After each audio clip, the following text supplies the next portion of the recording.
தயிர் சாதம் எப்படி பண்ணுறதுன்னு பார்க்கலாம். சாப்பாடை வடித்து எடுத்துக்கிட்டோம். இதுக்கு இஞ்சி, பெருங்காயம், சீரகம், பச்சை மிளகா உங்கள் காரத்துக்கு தேவை எடுத்துக்கோங்க. எல்லாத்தையும் கட் பண்ணிக்கிறேன். பால், தயிர். நம்ம ரைஸை நல்லா மசிச்சு வச்சுக்கலாம். அதில் பால் ஆட் பண்ணிக்கிட்டு தயிர் 2 டேபிள் ஸ்பூன் அளவுக்கு ஊற்றி நல்லா அதையும் மசிச்சுக்கலாம்.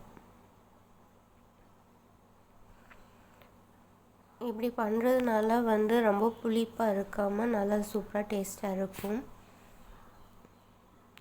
இப்போது கடாயில் எண்ணெயில் சீரகம், பச்சை மிளகாய், இஞ்சி, கருவேப்பிலை, பெருங்காயம்லாம் போட்டு தாளித்ததுக்கப்புறம் லாஸ்ட்டாக ஆஃப் பண்ணிவிட்டு கொத்தமல்லி தழையும் ஆட் பண்ணிக்கலாம்.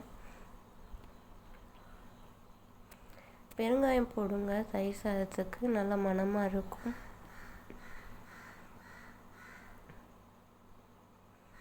இது கூட லாஸ்ட்டாக கொத்தமல்லியும் ஆட் பண்ணிக்கலாம்.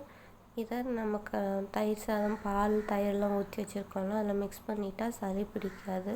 குழந்தைங்களுக்கு இப்படி கொடுத்து பாருங்கள், க்ரீமியாக இருக்கும். தேங்க்யூ, பாய்.